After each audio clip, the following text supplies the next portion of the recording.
Hi there, it's Kevin with RogueDeckBuilder.com here with this week's episode of the Market Monday. So we're back from the holidays and we can get on a consistent schedule here for the Market Mondays as well as the other financial content over at the Rogue Market. First off, I want to thank everyone for a successful 2019. Hopefully we can repeat that in 2020.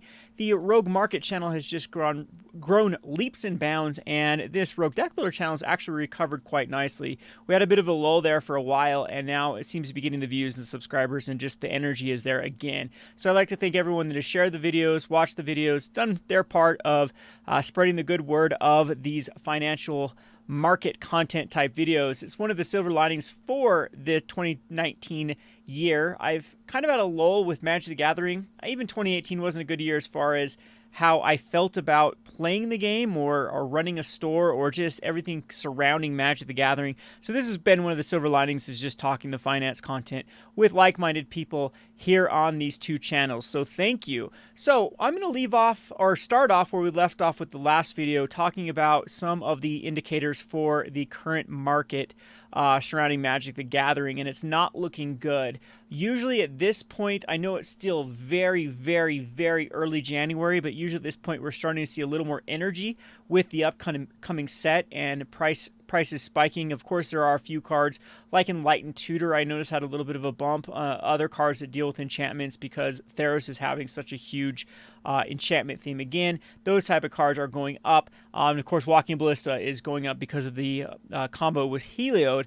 But other than that, we are having a very, very, very disappointing, like I said earlier, lull or energy or whatever you want to call it, concerning just the market. And the market is a good indication of just the player base as a whole. There have been some quite negative videos that other content creators have put out recently about 2019 and Magic the Gathering, and that sentiment is echoed in the WPN spheres, or the store owner spheres. I believe we had over 100 stores, so 100 stores that carried Magic the Gathering product have closed their doors in 2019. So it's been a bad year for local game stores. That was to be expected with the Wizard of the Coast moving on Amazon, as well as they continue to pump up outlets like the Sports and Mores. I know that Mass Drop no longer carries Magic the Gathering, so at least that was a win for kind of your local scene. But there are other these mega online stores that have continued to undercut the stores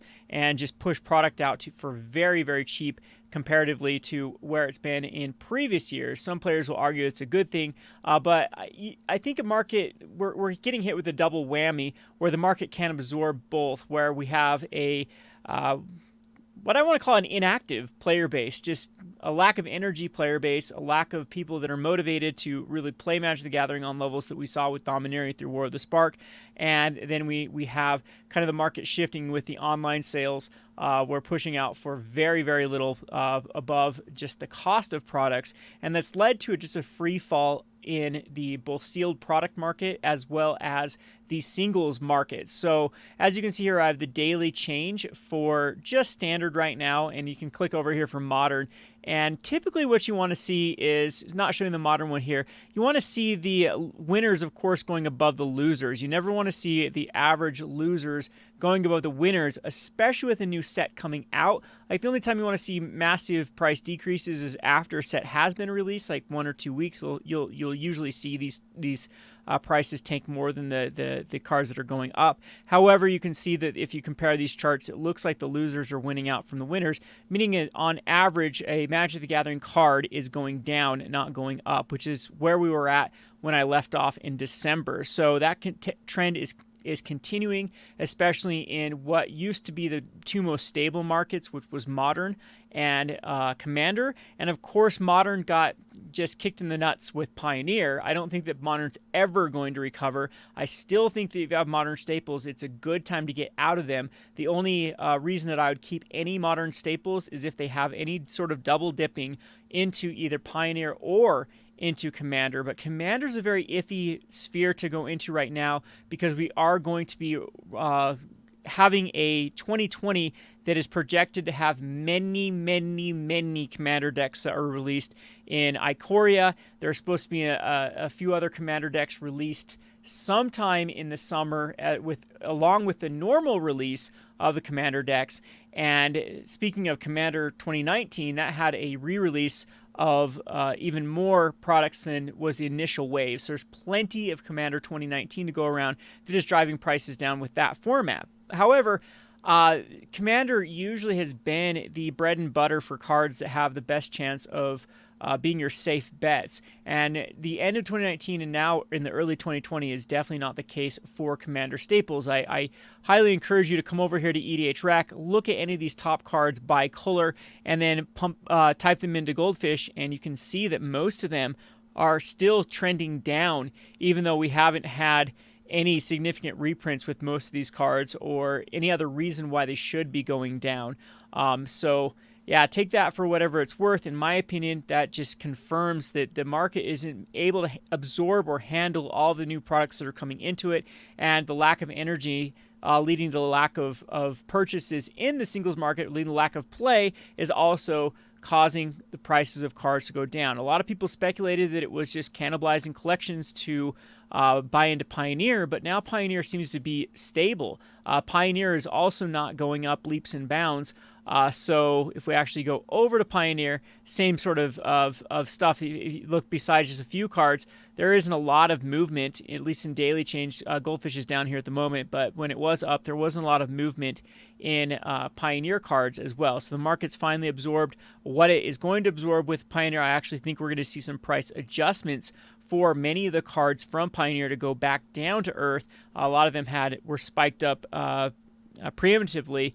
And of course, there always is a bit of price correction with that when people actually when the market does figure out what the supply and what the demand of particular cards are, we'll find that even playing field. So anyway, I just want to talk about some specifics here. So if we look back over to the total format of Modern, we are still seeing that downward shift, which isn't a good sign. I mean, it really was War of the Spark was the heydays for a lot of the cards going up in value. You saw it trending up. Again, every time I do these videos, I have to explain that Goldfish readjust what they consider modern staples, and so you'll see these massive price increases or decreases.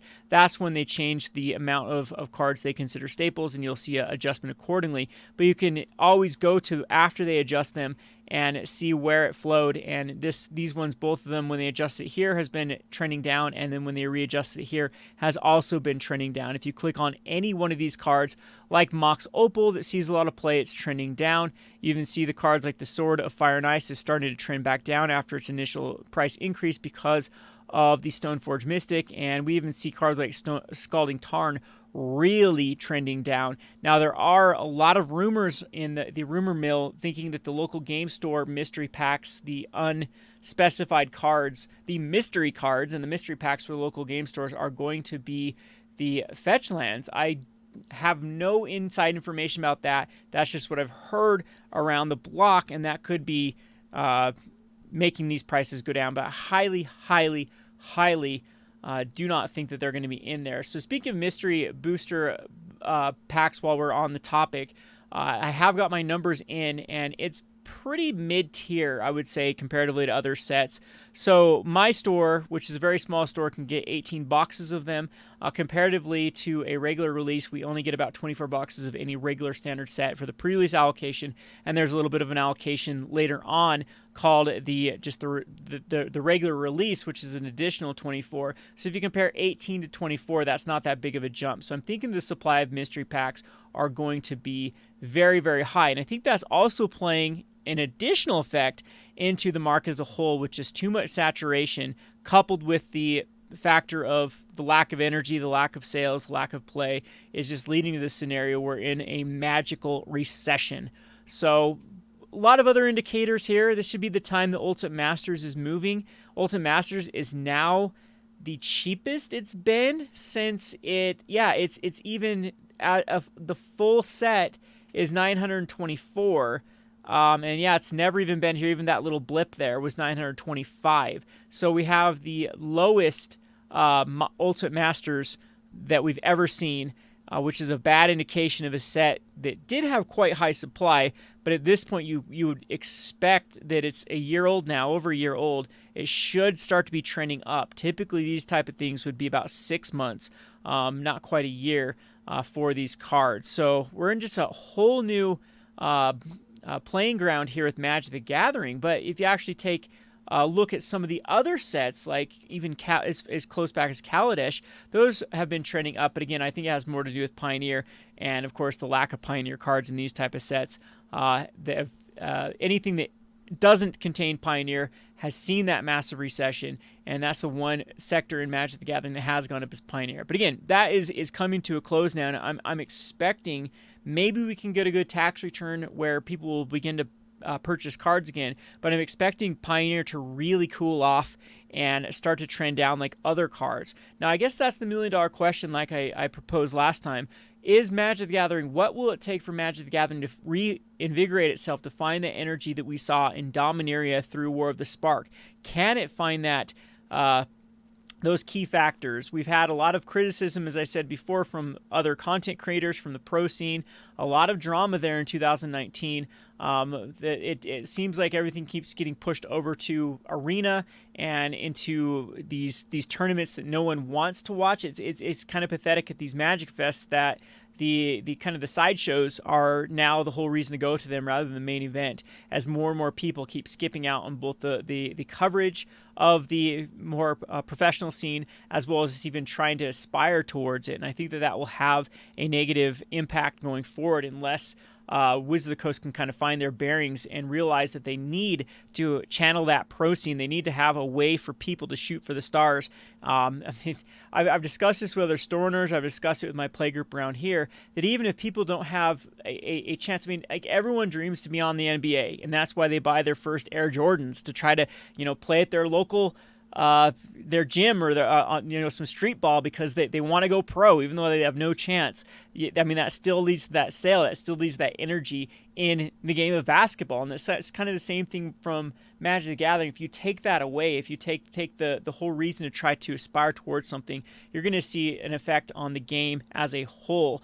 And there have been other murmurings that I've heard. One of the more common ones is that Magic the Gathering they're really lusting over the success that board games had in 2019. We probably saw the most robust and successful year of the board game genre, and the kitchen table aspect of that Magic the Gathering is now trying to push it towards Arena for the more competitive players and kitchen table for the casual players, rather than kind of that mix that you got at the game store level, or at the people aspiring for those pro circuits, or the when we used to have the silver, platinum, gold status for the pro scene. So again, all that factors in, and I think that it's worthwhile to talk about. So let's go back to where I was talking with besides Modern.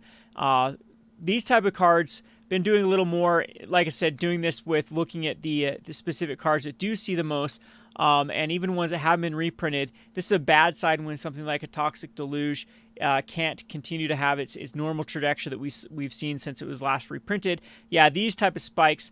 One of the things that I am thinking that we are in a slump right now is we do have some price correction to correct from the War of the Spark. I think that War of the Spark, with having pretty much, if you take core 2020 out of the mix, we had a very good, successful Ravnica Allegiance, a very successful Guilds of Ravnica, an extremely successful War of the Spark, and extremely successful Dominaria. Before that, there was a lull with both Ixalan, Rivals of Ixalan, Our Devastation, Amoket. Those are all a pretty stagnant lull. I'm sure if you can go back into some of my earlier videos, I wasn't very impressed with the kind of culture and attitudes and market back then, but it did seem to pick back up with the Dominaria War of the Spark. So that's hopefully what we can see from Theros, but so far it's not looking good. The energy is just not there. I think that we are at the all-time low for people that pre-ordered for our pre-release or pre-ordered for a booster box. I'm also not seeing the same sort of energy on my end. I sell directly to patrons. There's just not that energy there that we've seen in the past. There seems to be a lot of people that just are either what I like to call overwhelmed. There's just been too much opportunity for all of these supplemental products that they've been able to get, like a deluxe editions and collector's editions, and we even have more of these secret layers coming out.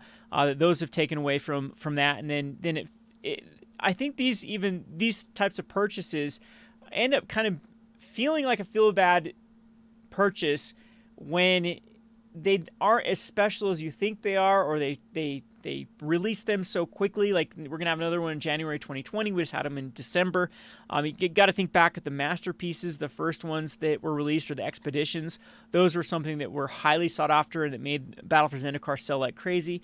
That then they were able to push them in artifacts with Kaladesh and Aether Revolt. But by the time the Hour of Devastation, just 3 sets away, came out, no one even wanted them, and it didn't even lead to those particular booster boxes being sold more. So I think that there's just a lot of factors that are going in to this lack of energy, lack of purchases. So anyway, I'm repeating myself here and rambling pretty bad on the topic, but that's where we stand at early 2020.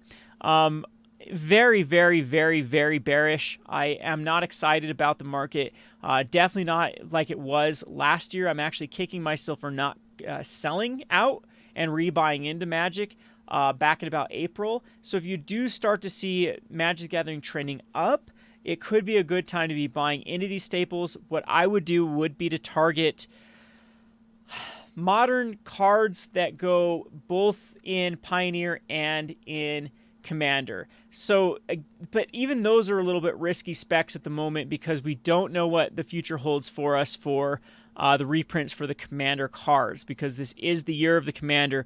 There are going to be many, many supplemental products to try to beef up the Commander scene, which also, to me, it doesn't seem to have the energy that it once did either. I actually tore apart all my Commander decks because Commander just isn't fun anymore to me. It's one of those things that Commander was a place that you could play cards that just weren't good enough for Standard. So here's a perfect one. Here's Sheoldred for you.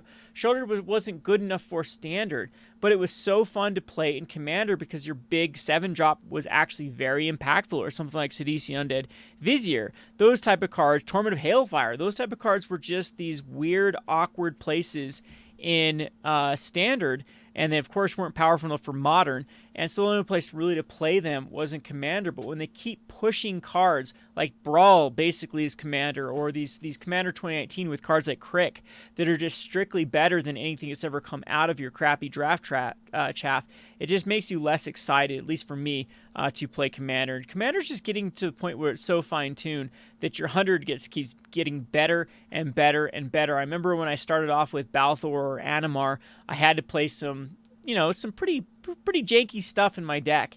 And now my Animar is so finely tuned that every card in the deck is so incredibly powerful that it will take a very powerful card that is printed, and usually what ends up happening is those get printed in a Commander supplemental set, then I feel obligated to put that in here rather than playing a lot of the more wonky cards. It's starting to feel like more of a traditional constructed deck at that point. But anyway, I could ramble about this topic and until the cows come home.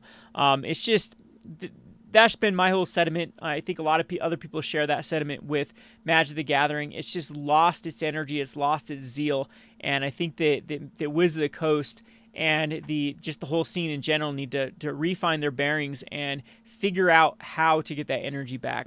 And then we'll start to see the bear market fade into hopefully there shouldn't be any reason that we shouldn't be in more of a bull market, because the economy is pretty strong. And if you look at other sectors, hobby sectors, they're all doing phenomenally well. Like I said, the board game and the video game sectors are doing pretty good. And those usually have a huge correlation. When one of those markets is doing good, all of them do good. But for Magic the Gathering, the slump is just not making sense economically speaking for there. So it definitely has to be a problem with the game, or the perception of the game, or just like I said, the lull in general. Anyway, I hope you enjoyed this video. Been all over the place. Speaking of bearings that we need to get, I'm going to get my bearings back after what I like to call the holiday hangover, and start to produce the content again for this channel as well as the Rogue Market. We'll be focused on the Rogue Market a lot, and I do want to revive and start getting some more content over at Gone Rogue Games, where I will be showcasing either Magic the Gathering products mainly, or non-Magic the Gathering games, and some other things that I find fun that I don't think belong on either the Rogue Deck Builder or the Rogue Market channel. So if you're not subscribed to that, definitely go and check that out. I hope you enjoyed this video. This has been Kevin with Rogue Deck Builder. Thanks for watching.